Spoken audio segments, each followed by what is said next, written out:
Bonjour à tous. Bienvenue, nous sommes dimanche matin. Encore une fois, merci d'être venus. Nous sommes dimanche matin pour poursuivre donc les rencontres de Cannes. Vous le savez, ce pèlerinage, pour reprendre donc un terme vocable qui vient d'être cité à l'instant par l'organisateur de ces 3 jours de rencontres, François Lapéroux. Nous sommes donc dimanche matin et nous avons invité quelques personnalités pour débattre avec nous donc lors de cette 5e table ronde autour donc de la question suivante. Table ronde numéro 5, 5 comme les 5 continents, riches, pauvres, nord-sud, l'argent facteur d'unité. Nous sommes chargés avec nos invités de répondre à cette question. Sachez bien évidemment que vous pouvez aussi réagir. Les rencontres de Cannes, c'est à la fois de la réflexion ici, mais c'est aussi une interactivité, une interaction avec la salle. Avant de vous présenter très rapidement les intervenants d'aujourd'hui, je voudrais juste vous dire qu'en gros, lorsqu'on commence à préparer ce type de débat, on va dans le cadre souvent de ma façon de travailler. Je vais sur Internet, je vais sur Google, je regarde un peu ce que j'ai dans les bibliothèques, je regarde un peu aussi ce que peuvent faire mes étudiants autour de moi pour m'aider. Et souvent, il y a des mots-clés qui reviennent. Je vais vous les citer et vous verrez à tel point les mots-clés qui reviennent souvent sur cette question sont assez symptomatiques de la réalité. Les inégalités mondiales nord-sud, bien sûr, sont légion. Il y a des inégalités aussi nord-nord, mais ça, on pourra peut-être en parler. Quelques chiffres symbolisent assez bien la situation aujourd'hui sur la planète. 3 milliards d'habitants vivent avec moins de 2 € par jour.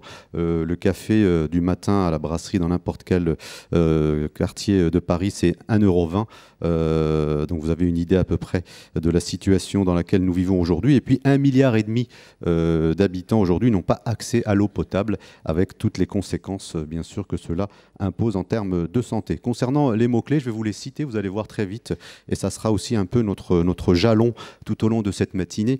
Lorsque vous tapez donc Nord-Sud sur Google, il y a quelques mots comme ça qui viennent, c'est co-développement, mondialisation, matières premières, terrorisme, conflit. Il y a des choses qui sont les conséquences inéluctables des 3 premières citations. Corruption aussi, c'est un mot qui revient assez souvent. Environnement, pollution. Là aussi, protection de l'environnement. Il y a eu un débat vendredi après-midi où on a justement évoqué d'une manière assez superficielle, mais on a renvoyé les intervenants à ce matin pour en savoir davantage. Et puis il y a la matière humaine, c'est-à-dire l'exil des cerveaux, les migrations, l'éducation, et pour revenir très très proche de nous, l'éducation et notamment la forteresse Europe, parce que ce qui se passe là-bas, forcément, a des conséquences ici, et ce qui se passe ici aussi peut avoir des conséquences sur place. Donc je vais laisser la parole bien sûr à nos invités que je vous présente très rapidement. À ma droite, Salamatou Sow qui est sociolinguiste, qui vient ici, c'est la première fois que vous venez à Cannes, en tous les cas merci d'être venu nous rendre visite. J'espère que nous aurons l'occasion de vous revoir régulièrement dans ce pèlerinage annuel. Jean-Louis Bancel qui est à ma gauche, vous êtes le président du Crédit Coopératif et président de l'Association internationale des banques coopératives. Vous êtes donc le banquier de cette rencontre.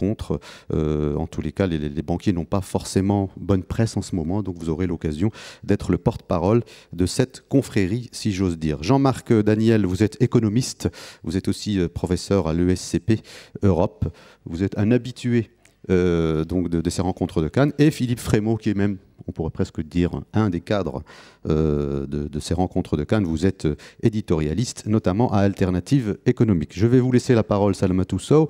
Lorsqu'on parle de relations Nord-Sud, pour reprendre le vocable de cette table ronde, Nord-Sud, l'argent, facteur d'unité, qu'entend-on par relation Nord-Sud aujourd'hui? Qu'est-ce que cela vous évoque, vous, en tant que sociolinguiste? Merci. Donc, avant de répondre, permettez-moi de remercier tous ceux qui participent à l'organisation de ces rencontres.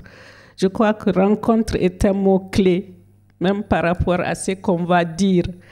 Le mot Nord-Sud, par rapport à tout ce qu'on va employer, c'est tenir compte de la polysémie des usages.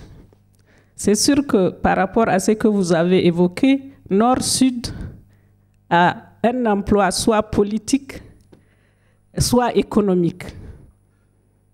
C'est surtout ça, ce sont ces rapports-là qui prédominent dans l'usage. Donc c'est Nord-Sud, je le laisse aux spécialistes. Le Nord-Sud qui m'intéresse, c'est l'espace géographique des hommes. Voilà. Et quand on parle des hommes, qu'est-ce qui les rassemble et qu'est-ce qui les diversifie. C'est ça. Pour moi, c'est plutôt sous cet angle anthropologique que je voudrais parler du Nord et du Sud.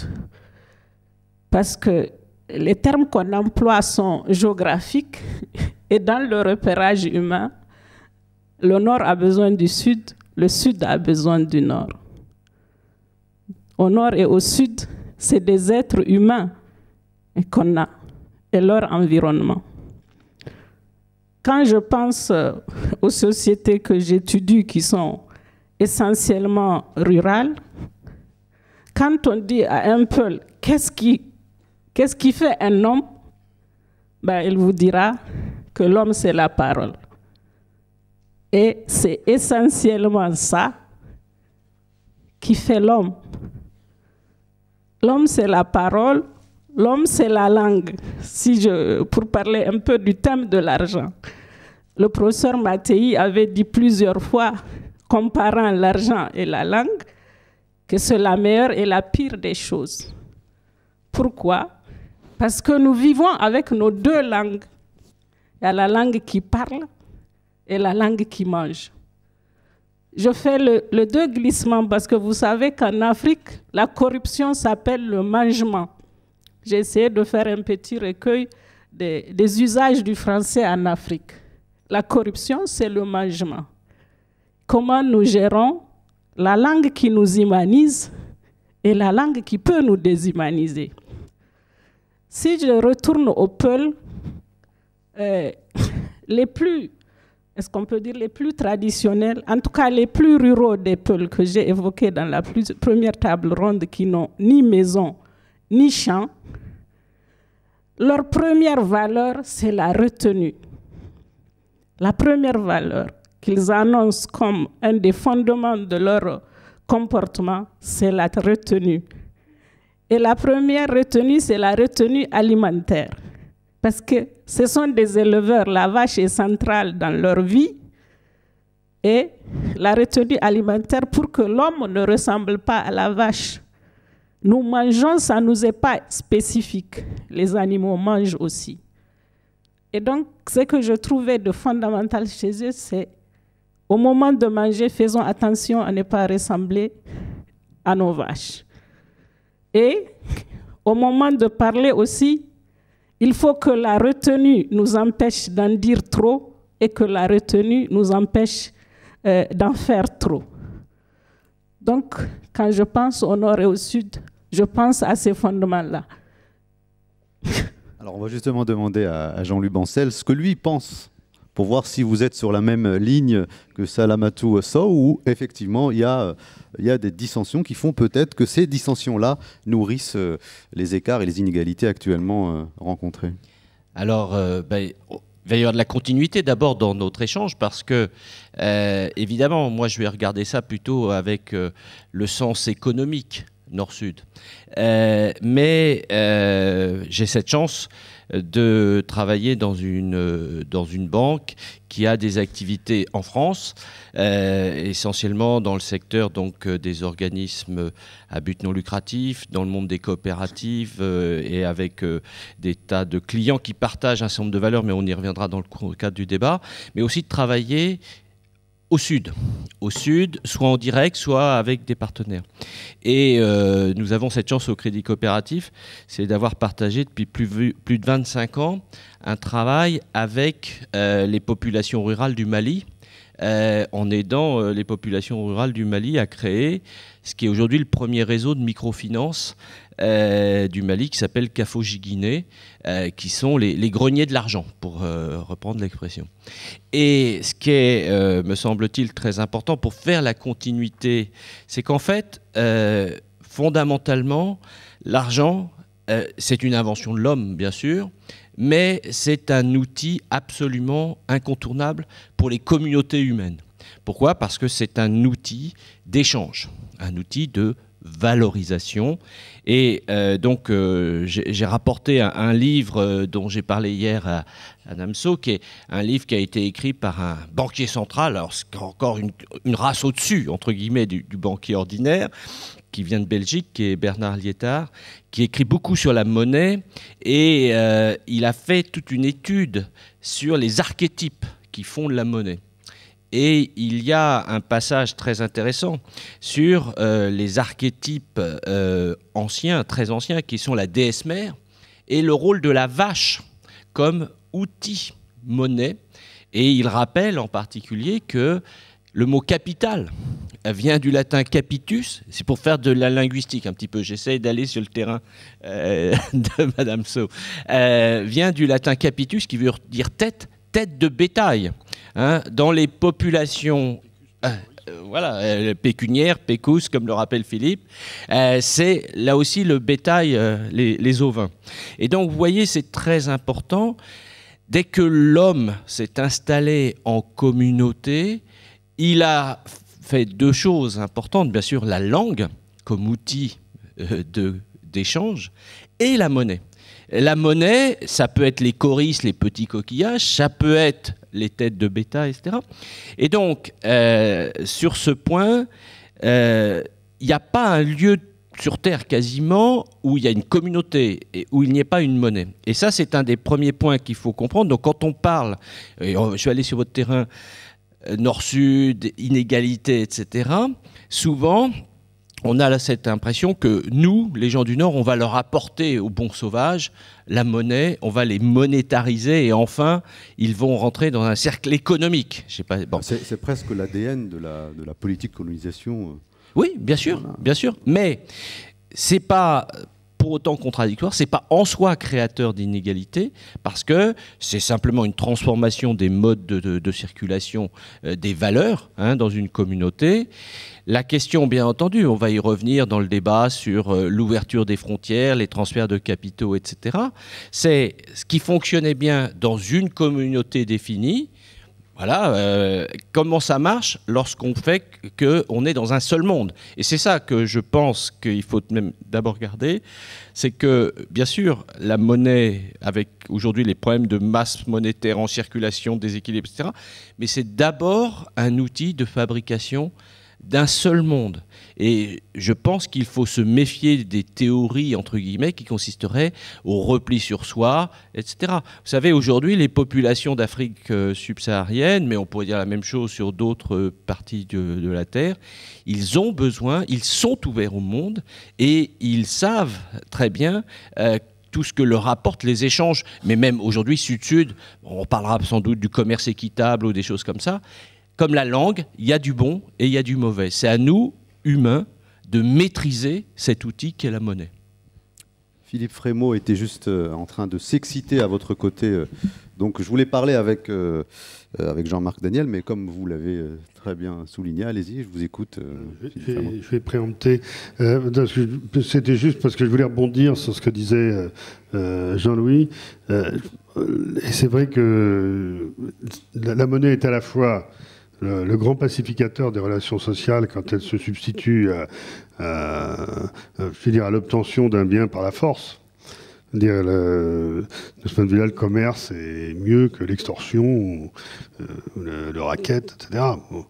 Et en même temps, du fait que tout le monde n'en a pas autant, que certains ont plus facilement accès à sa forme capitale que d'autres, elle est aussi un outil de la dynamique des inégalités, de la reproduction des inégalités. Ce qui rend un peu compliqué la question de la monnaie dans le rapport Nord-Sud, c'est que historiquement, quand on pense à l'époque de la colonisation, je pense notamment au Sahel, la monétarisation de l'économie telle qu'elle a été portée par la colonisation a été en fait le recouvrement aussi d'une politique de mise en valeur, comme on disait, qui était une politique aussi d'extorsion. Dans la mesure où la monétarisation forcée des communautés rurales s'est accompagnée aussi du développement d'un impôt qui devait être payé en monnaie et qui était un moyen d'obliger les communautés à développer des cultures de rente dont le revenu était ensuite en grande partie capté par l'impôt qui leur a été prélevé. Notamment, je pense au Mali, je veux dire, au niveau mais au Niger également, avec le développement de la culture du coton, donc qui a pu parfois se substituer aux cultures vivrières. Mais là où Jean-Louis Bancel a raison, c'est que ce qu'on a appelé une monétarisation, ça a été la monétarisation avec la monnaie du colonisateur Et on a justement déstructuré bien souvent les économies anciennes qui avaient leur propre mode d'échange, leur propre cycle d'échange, qui était effectivement ce qui établissait le lien des communautés. Ben, pas dans un monde irénique, hein. Il y avait aussi des rapports de force, de la violence, etc. Mais disons que ça a été un facteur de destruction.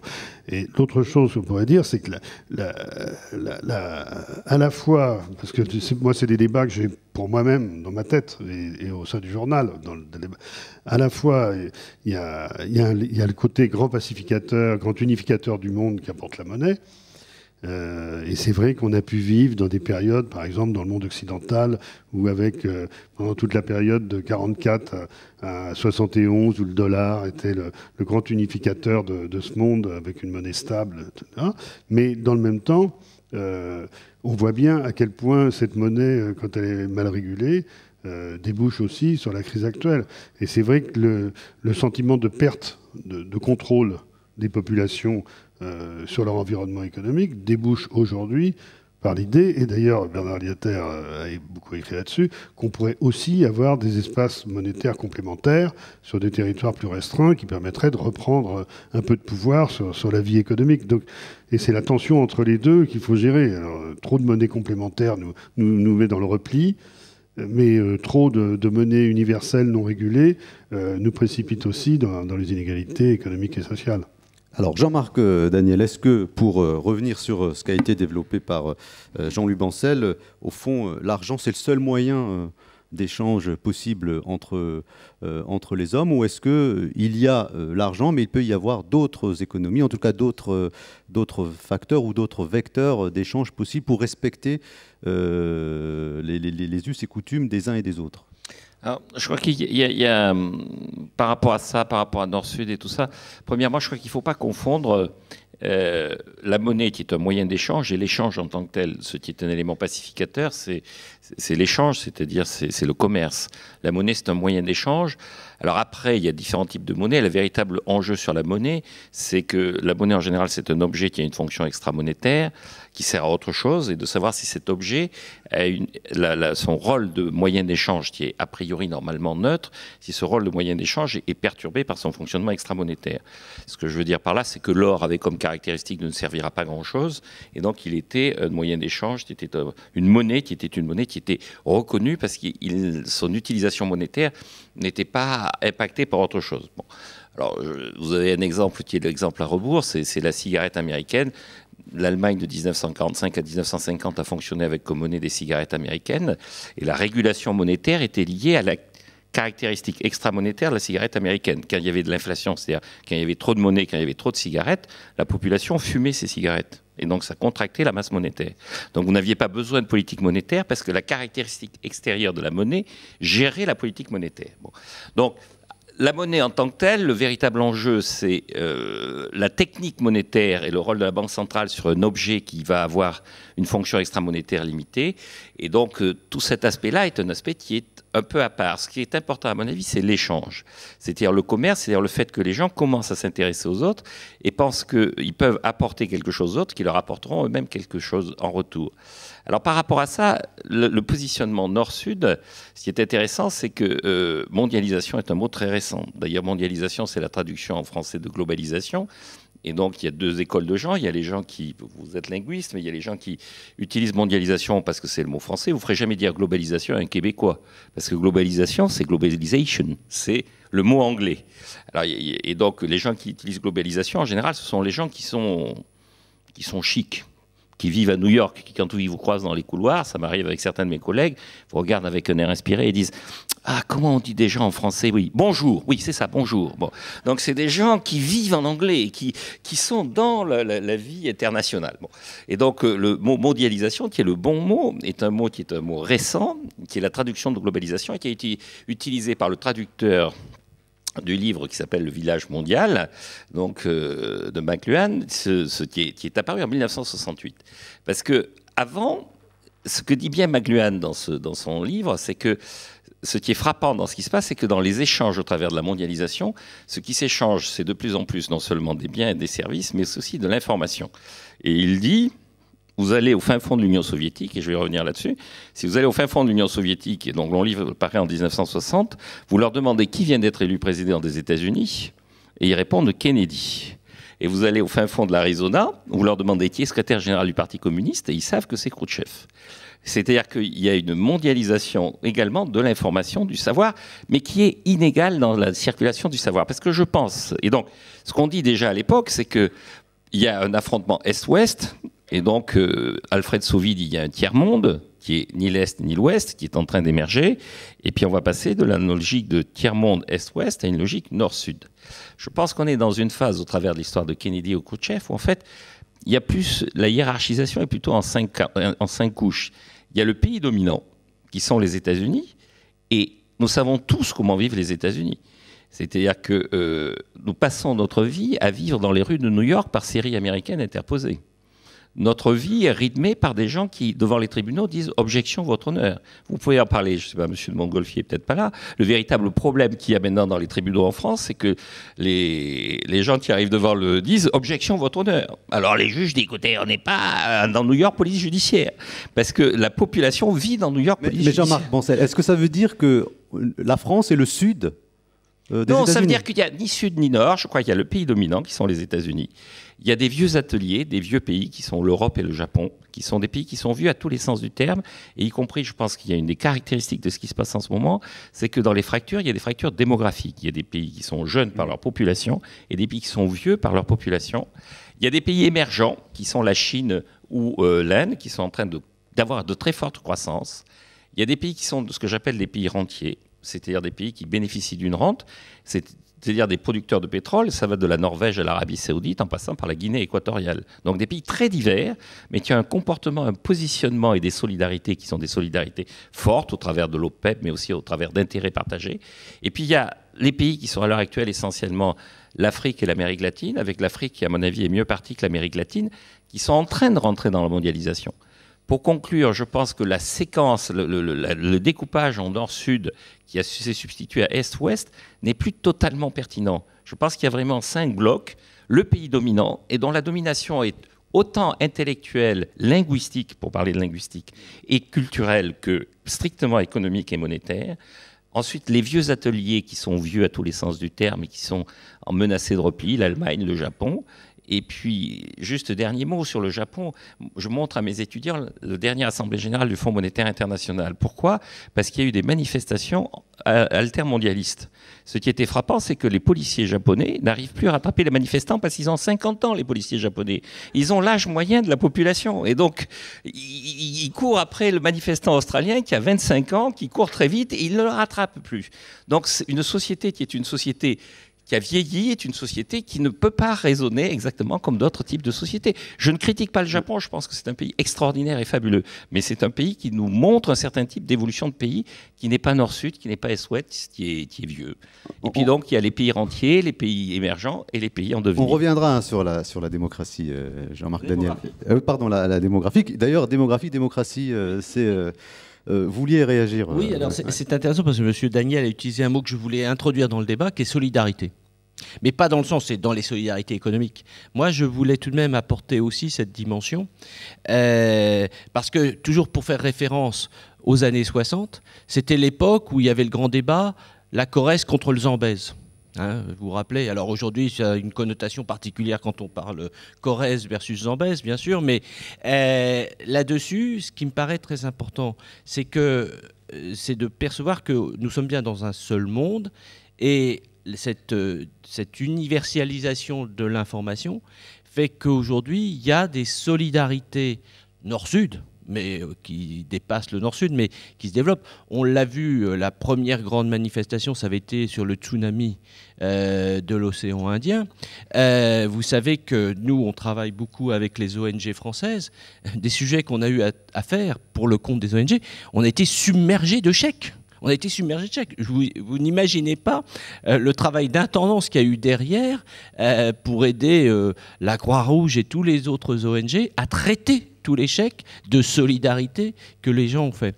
Et donc, c'est un point important. Même dans le don, oui. il faut des banquiers, il faut de l'argent. Est-ce qu'il faut attendre systématiquement qu'il y ait une catastrophe naturelle, qu'il y ait des choses, par exemple, dans nos propres quartiers, pour pouvoir appuyer sur les ressorts de la solidarité, alors que l'on sait pertinemment, en étant sans être dans une catastrophe naturelle visible à travers la télévision, que nous vivons dans des inégalités. Alors là, on peut même dire dans des inégalités ici, nord-nord, dans le même quartier, nous avons des gens qui vivent avec le RSA et des gens...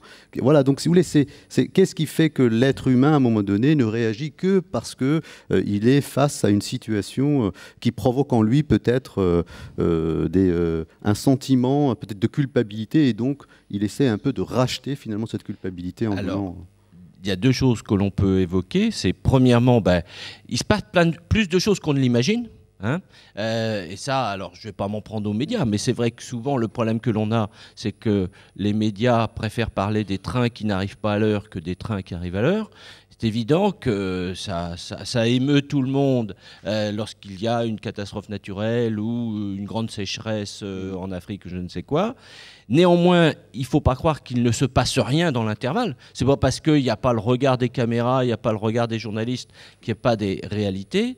Et là, ce qui me paraît un point important, c'est de bien prendre conscience que partout dans le monde, il y a des gens qui font bouger leur monde. Et vous savez, moi, c'est le slogan, entre guillemets, de notre banque.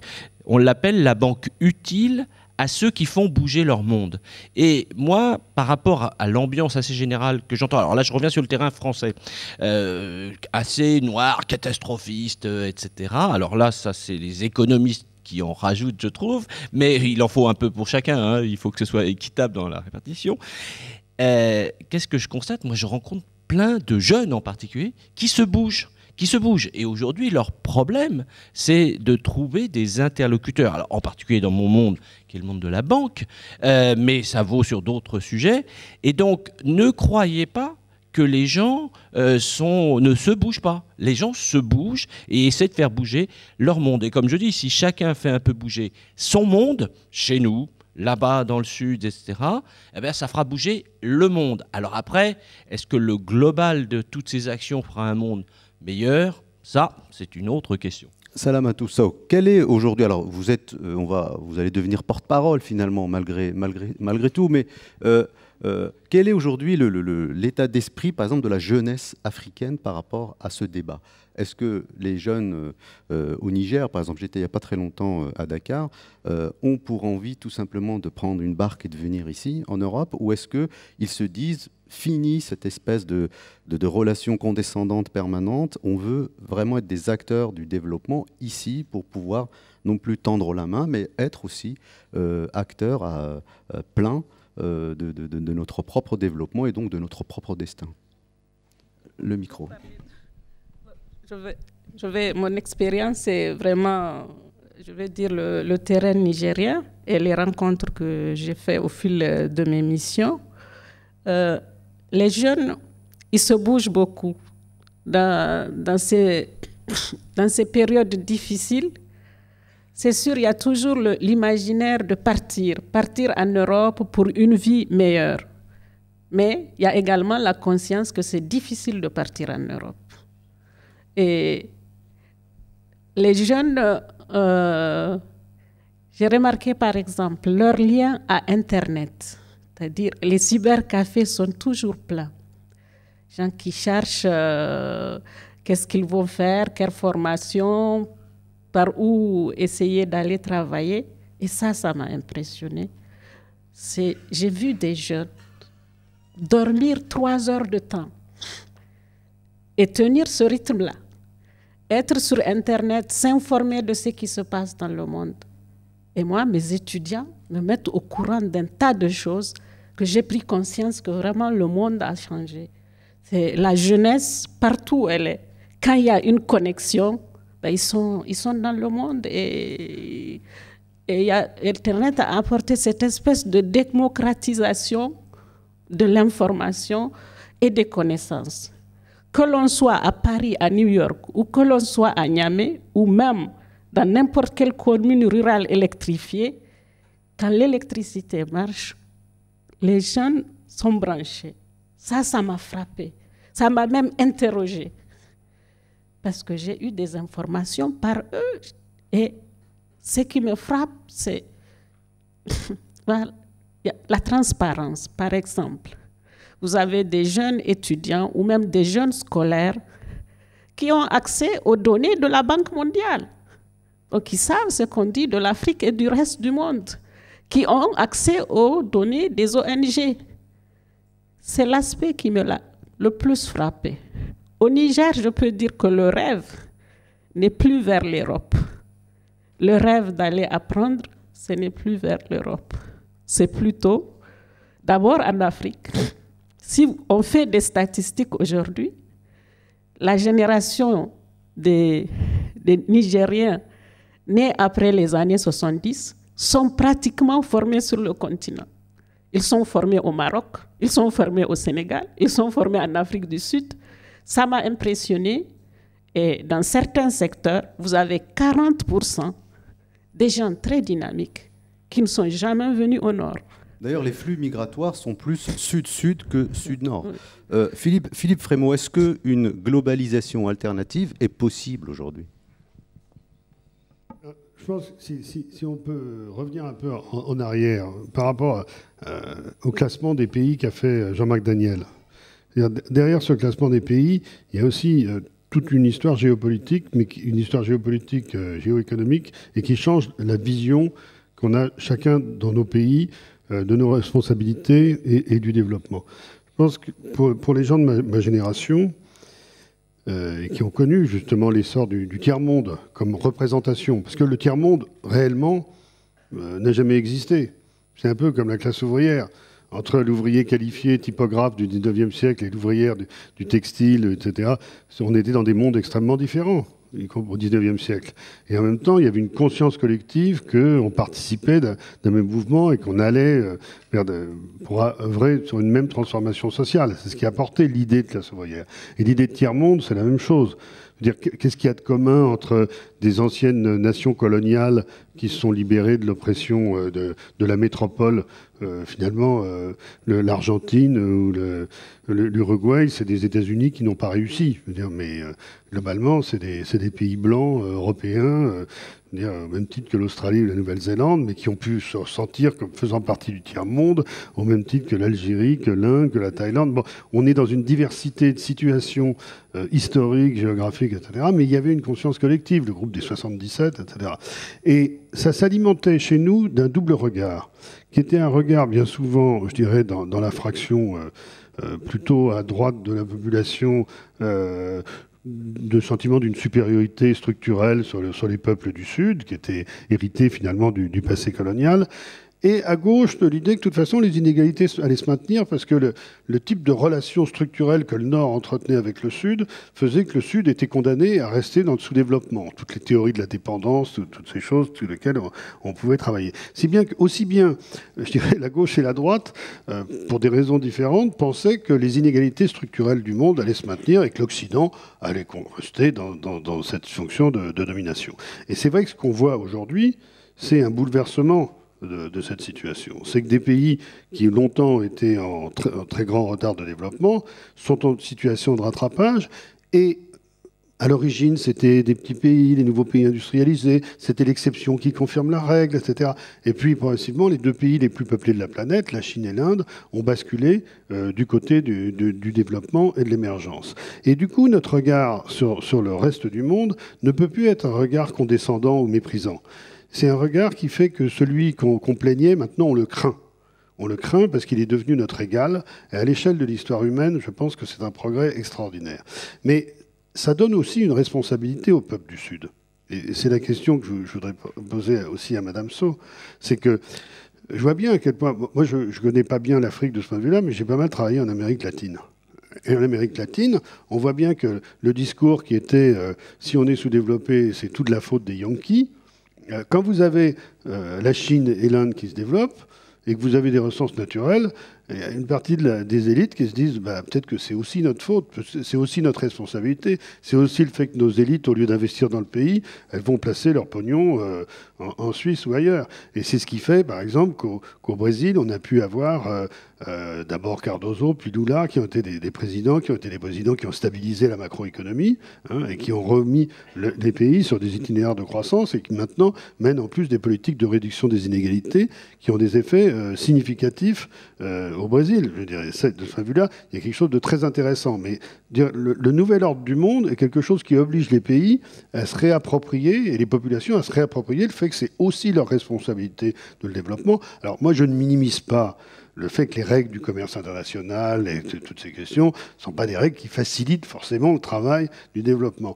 Mais, ça surprendra peut-être Jean-Marc Daniel, mais je dis que je fais partie de ceux qui disent qu'il y a des règles, des lois d'airain qui sont imposées par les méchantes organisations financières internationales qui empêchent structurellement les pays de se développer. Et je pense qu'un pays qui mobilise ses ressources, qui a à la fois une société civile dynamique, qui peut se lancer dans des opérations de coopératives, de microcrédit, etc.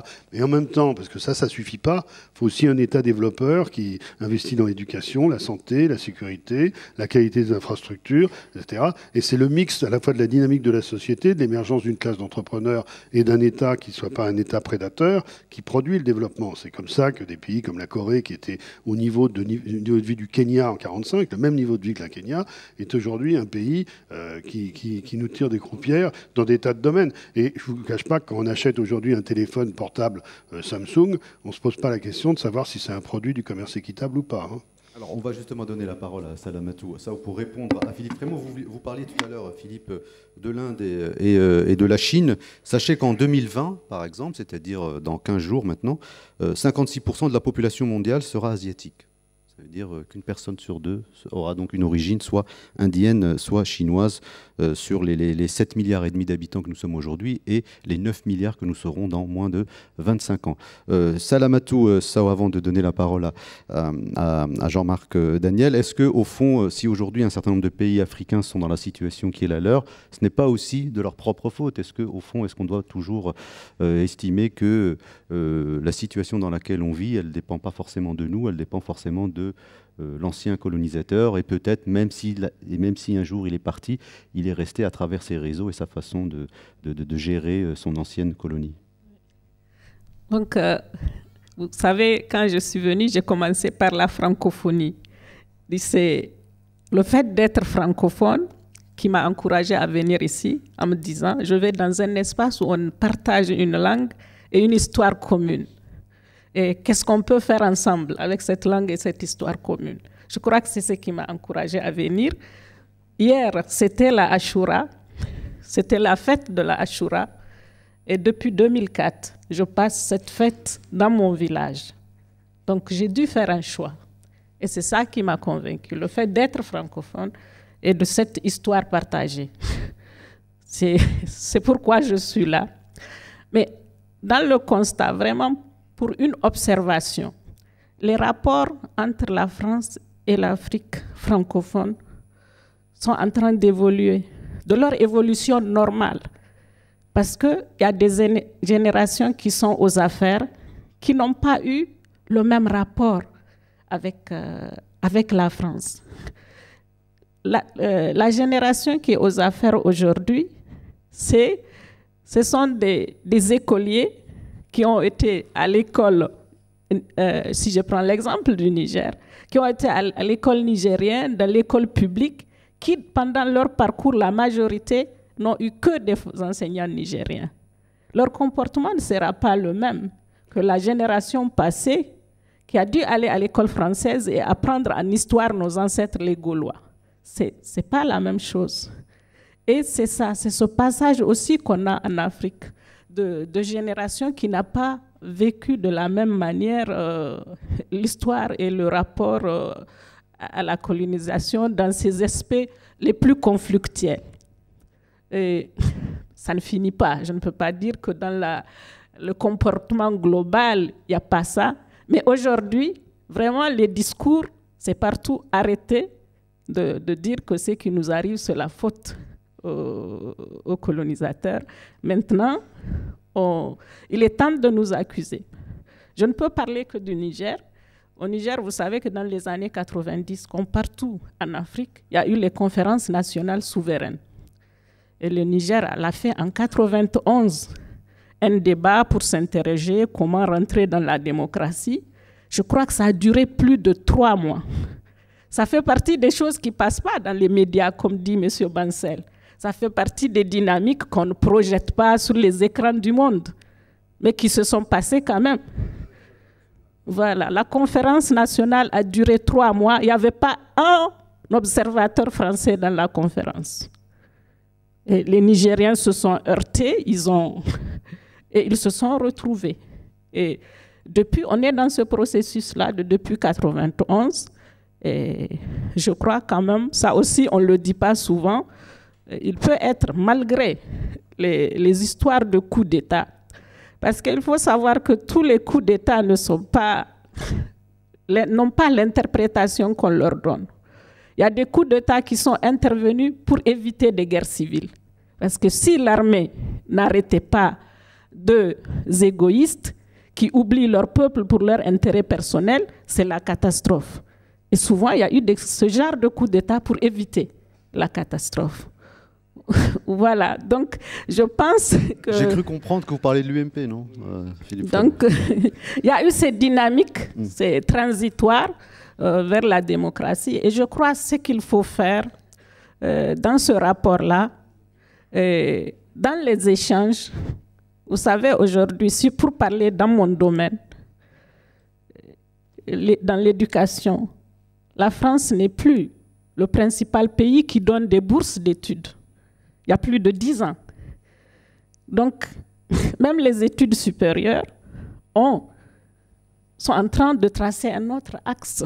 Donc ça veut dire que les rencontres de Cannes ne verront pas forcément un jeune écolier aujourd'hui nigérian, et peut-être que ça sera les rencontres de Washington ou de Chicago. Non, je dirais qu'il y aura moins d'étudiants africains en France. Non, mais est-ce qu'on se détourne de la France ou pas en Afrique? Est-ce qu'au fond, on n'est pas en train de prendre d'autres itinéraires, d'autres sphères intellectuelles, et que finalement la forteresse aujourd'hui européenne, et à travers cela, la France, 10 ans, n'est pas très accueillante aux étudiants étrangers. Tout à fait, aux artistes non plus. En tout cas, il y a cette observation. La quête du savoir a changé d'orientation. Oui. Et en train de changer, pas globalement, mais en train de changer. Je veux qu'on ressente combien on est dans un monde qui est en train d'essayer de trouver de nouveaux repères. Et ce qui a été dit par Philippe sur la Chine, l'Inde, etc., on le voit bien à des tas d'indices. Mais pour le moment, on n'a pas encore appris à dialoguer. Déjà, on le sait, en Europe, à 27, c'est compliqué, mais alors dans des univers encore plus vastes, c'est encore plus compliqué. C'est bien sûr la montée du G20. Mais enfin, pour le moment, le G20, il fait des communiqués, mais la mise en œuvre des résolutions du G20 dans le domaine financier, je connais bien, c'est même très difficile. Alors après, ça renvoie à la question, est-ce que les compromis du G20 étaient les bons? Je vais prendre 2 autres exemples. C'est bien sûr tout le problème de l'échec de la conférence sur le climat qui était destiné à faire que le protocole de Kyoto soit prolongé. Et le débat, il a été essentiellement avec les Chinois et avec les Indiens, et autour du thème, attendez, vous êtes en train de polluer comme des forcenés. Alors, eux, ils disent, ah oui, mais vous comprenez, nous, on doit rattraper notre retard, donc ça fait bien moins longtemps qu'on pollue que vous, donc nous, on ne peut pas payer. Et puis, on n'y est pas arrivé. Et puis, on est en train d'ouvrir la discussion sur les objectifs du millénaire. Vous savez que c'est un point très important. On avait fixé, pour aider justement le Sud, des objectifs dits du millénaire. Et donc le secrétaire général de l'ONU, Ban Ki-moon, a lancé cet été le processus de fixation des nouveaux objectifs. Alors premièrement, on n'a pas du tout atteint les objectifs du millénaire qu'on s'était fixés. Et deuxièmement, donc c'est le Premier ministre britannique, M. Cameron, qui est chargé de tout ça, avec un collègue indonésien, je crois me rappeler, et puis un autre d'autres pays. Mais il faut mettre dans le jeu aujourd'hui l'Inde, la Chine, etc.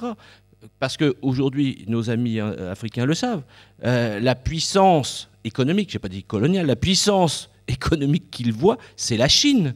Et voilà. Et donc, nous, ça nous renvoie, là, puisqu'on est parti un peu aussi sur sur la place de la France, sur est-ce que nous voulons nous-mêmes rester universalistes. Je pense. C'est un vrai. D'autant plus que la France voilà. a une vraie histoire avec l'Afrique.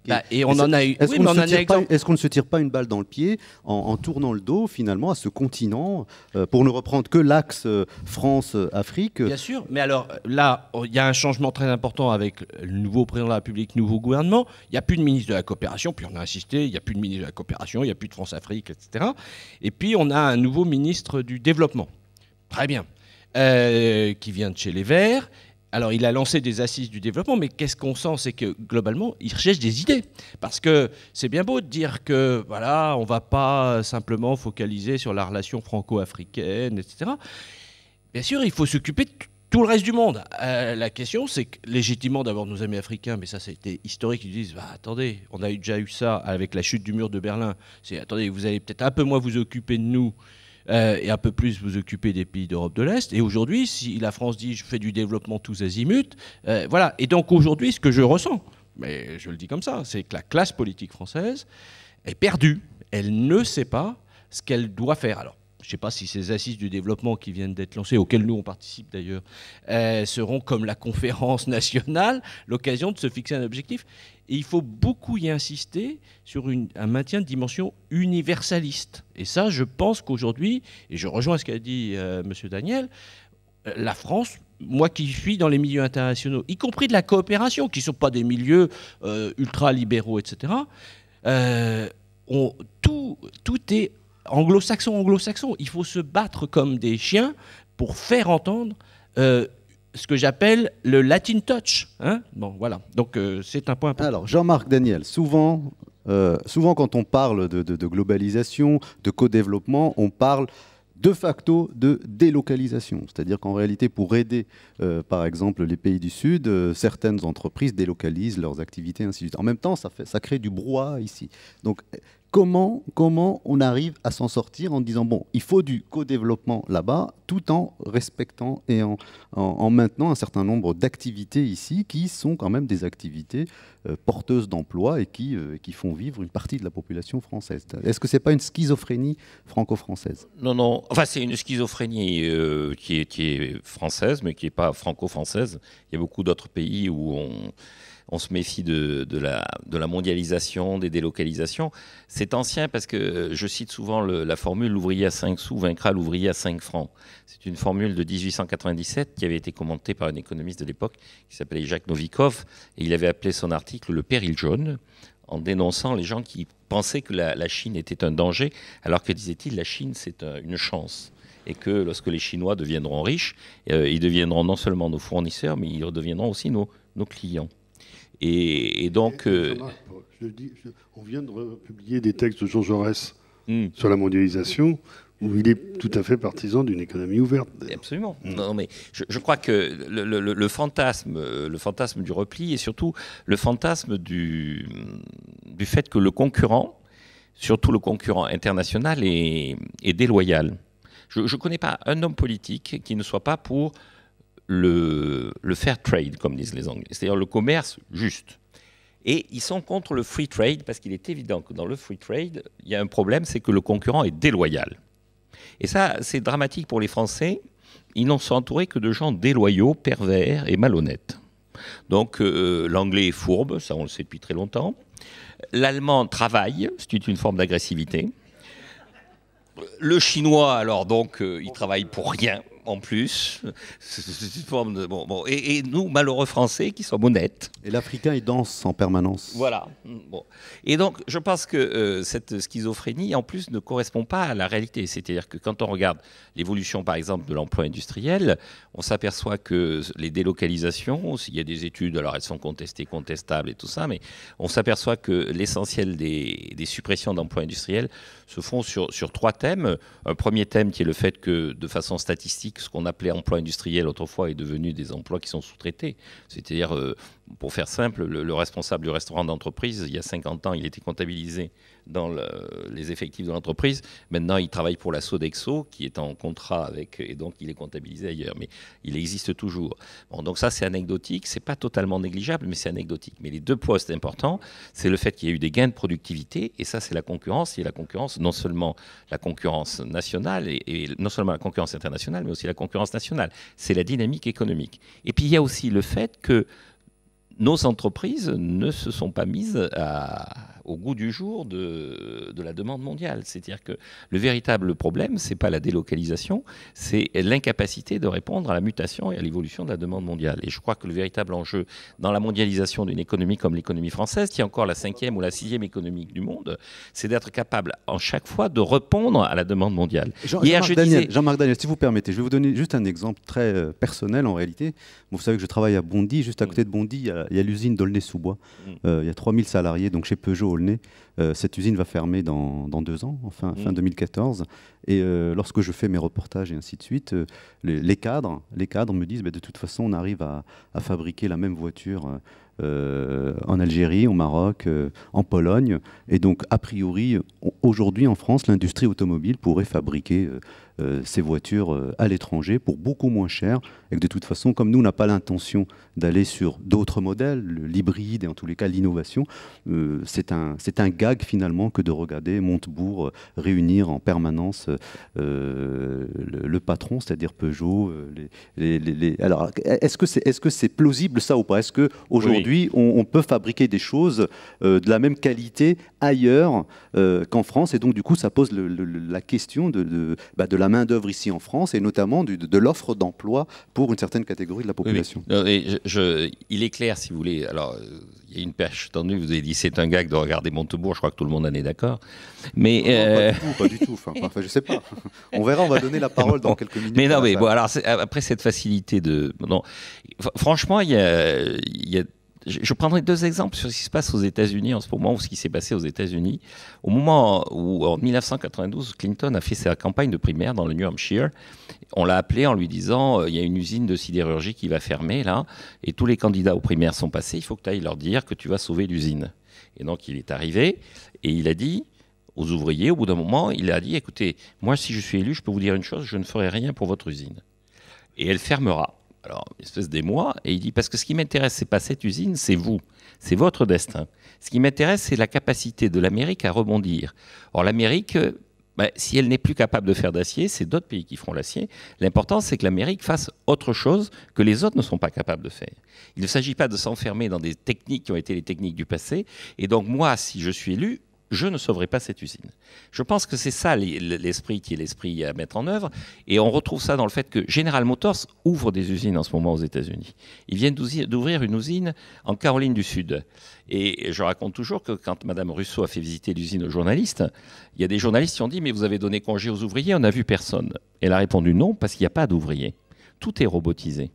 Ça ne veut pas dire qu'il n'y a pas d'emploi, parce qu'il y a des gens qui viennent nettoyer les robots, qui se trouvent être des gens de l'Oregon, parce que c'est tellement minutieux que c'est un travail qui demande beaucoup de précision et beaucoup de compétences. Il y a des gens qui assurent la sécurité de l'usine, mais la productivité en tant que telle de l'usine fait que l'emploi a changé, le type d'emploi a changé, le type de développement économique a changé. Tout dernier élément sur Aulnay-sous-Bois et tout ça, ce qui a frappé l'imagination, je pense, dans le rapport Sartorius, qui est le rapport qui avait été demandé par M. Montebourg sur les erreurs de la famille Peugeot. Ce que M. Sartorius a relevé, si on lit bien ce qu'il écrit, c'est que la première erreur, c'est de ne pas avoir fermé plus tôt. C'était ce qu'il leur dit, c'est que l'erreur, c'est pas de fermer, c'est de ne pas avoir fermé plus tôt. Philippe Frémaux. Je voudrais réagir sur 2 points. C'est-à-dire, une bonne illustration de mon propos sur le fait que désormais le Sud, c'est notre égal et qu'il nous fait peur, c'est que dans un débat Nord-Sud, on dérive entre nous, là, sur un débat Nord-Nord. C'est notre problème, c'est Aulnay-sous-Bois, le Niger, ça ne nous intéresse plus du tout. Bon, ça, c'est une première remarque. Mais c'est une bonne illustration de ce que je disais. Beaucoup d'ouvriers d'Aulnay viennent d'Afrique et se posent la question de retourner ou pas. Bien entendu. Bien entendu. Non, mais oui, enfin bon, tu sais ce que c'est, le rêve du retour au pays. Bon, voilà, c'est une question compliquée. Mais je voudrais rajouter un point sur lequel je suis en profond désaccord avec Jean-Marc Daniel. À court terme, on a des enjeux de compétitivité. C'est sûr que si on se positionne sur des produits dits à plus haute valeur ajoutée, on est de nature de mieux tirer notre épingle du jeu dans le commerce international. Mais l'idée que l'avenir de l'humanité puisse être résolu par des pays qui sont tous en guerre les uns contre les autres sur le plan économique, avant d'être en guerre tout court, et avec l'idée que chacun est en course pour être avant les autres, meilleur que les autres, etc., ne me paraît pas une solution aux défis auxquels on est confronté. Moi, je fais partie des gens qui pensent qu'il y a un problème qui est les ressources naturelles de la planète qui existent en quantité limitée. La Terre existe en quantité limitée, etc. En revanche, l'intelligence des hommes, elle existe en quantité illimitée. Et c'est pas parce que demain, un maçon chinois apprend à mieux construire sa maison que le maçon français, il désapprend à construire sa maison. C'est pas parce qu'un médecin nigérien apprend à mieux soigner ses compatriotes que le médecin français apprend à moins soigner les Français. Bon. Donc on est dans une situation où notre capacité à devenir tous riches, dans l'absolu, parce qu'on est des hommes qui partagent cette même planète et la même humanité, n'est pas en cause. On n'est pas forcé d'être forcément en guerre les uns contre les autres pour gagner, être en avant, et nous on devient plus riches pendant que les autres restent derrière nous. On peut aussi avoir des logiques coopératives, et je pense que c'est dans ce sens-là qu'il faut œuvrer si on veut aller vers un développement économique qui soit soutenable pour nous tous. Jean-Marc Daniel. Non, pardon, Jean-Louis Mancel. Oui, je voudrais conforter. D'abord, on peut, nous, aller chercher des bonnes idées dans le Sud. Alors, un exemple que je donne, qui me semble très illustratif dans mon métier de la banque, c'est le développement en France du microcrédit, qui a été lancé par Maria Novak avec l'Association pour le développement de l'initiative économique, l'ADI, puis maintenant qui est poursuivi, enfin qui est étendu avec d'autres structures comme France Active, présidée par Christian Sauter, ou France Garantie, etc. Et c'est très intéressant, on le sait tous, elle le dit, Maria Novak, elle est allée chercher tout ça parce que c'était une personne qui travaillait dans le sujet du développement, elle travaillait dans ce qui est devenu l'Agence française de développement, et elle est allée chercher les méthodes de Younous. Bon. Et donc, là-dessus, c'est un parfait exemple que le soft power, il n'est pas forcément, pour prendre les jargons à la mode, puisque je vous rappelle que le président chinois a dit que le sujet maintenant de la Chine, c'était devenir une puissance avec un soft power, donc un pouvoir d'influence pour concurrencer les Américains. Ils ont conquis le hard power, c'est-à-dire la puissance économique. Et là-dessus, donc, le Sud est capable de générer, de fabriquer des solutions dont on peut s'inspirer. Et donc là-dessus, c'est une partie de la réponse que vous posiez aussi, c'est est-ce qu'il peut y avoir je préfère dire une mondialisation, parce qu'au-delà du fait que c'est une traduction, ça a beaucoup plus de sens de parler de la planète monde que global. Mais enfin bon, ça j'y fais des nuances de sémantique. Mais sur ce point, donc il y a ça. Deuxième point qui me semble important, c'est pas parce qu'on va passer sur le terrain de la concurrence des idées la guerre ne se continue pas. Et ne soyons pas dupes de ce qu'on a appelé là aussi toujours dans un jargon anglo-saxon le brain drain, c'est-à-dire la fuite des cerveaux. Et là, ça renvoie à des questions de qualité d'accueil. Oui, il y a à se préoccuper que notre pays ne soit pas assez accueillant vis-à-vis des étudiants, vis-à-vis des chercheurs venus du reste du monde. Aujourd'hui, c'est clair que pour des tas de raisons, et que ce n'est pas simplement le niveau de rémunération, c'est la qualité du travail. C'est plus agréable, c'est plus pratique d'aller travailler à Cambridge, d'aller travailler au MIT ou à Harvard que dans les universités françaises. Moi, je peux te donner l'exemple d'une chercheuse japonaise qui a quitté la France, parce que quand elle devait renouveler effectivement son permis, elle devait passer la nuit à la préfecture de la Île-et-Rose pendant 18 heures. Enfin, je veux dire, on a des conditions qui sont invraisemblables dans ce pays. Et pour terminer sur ce point-là, il ne faut pas non plus sous-estimer que, entre guillemets, toutes les méthodes sont bonnes pour piquer des papiers de recherche. Enfin bon, moi, par mes relations familiales, je vois la concurrence qu'il y a. Et vous savez, aujourd'hui, dans le monde universitaire, dans le monde de la recherche, l'argument suprême, c'est d'être publié dans des revues de pairs, etc. Attendez, il ne faut pas se tromper. Si vous prenez même la grande revue médicale qui est le New England Journal of Medicine, les pairs, ce sont que des pairs américains. Et soyez sûr que si vous n'avez pas trouvé des moyens de vous protéger en protection intellectuelle, et là ça renvoie à des débats très intéressants d'ailleurs, brevets et autres sujets, vous vous faites piquer vos idées par vos reviewers. Hein, et donc les Américains, ils vous font poireauter votre papier, et pendant ce temps-là, ils mettent des équipes. Donc oui, il y a une guerre, une compétition, on ne va pas le dire guerre, mais une compétition, et ce n'est pas parce qu'on passe sur le terrain des idées que c'est une compétition à fleuret moucheté. Merci beaucoup à vous quatre. Avant de donner la parole à la salle, je voudrais d'abord vous remercier Salamatou Sow, Jean-Louis Bancel, Jean-Marc Daniel et Philippe Frémaux d'avoir donc participé à cette table ronde concernant donc les rapports Nord-Sud. Merci. On va alors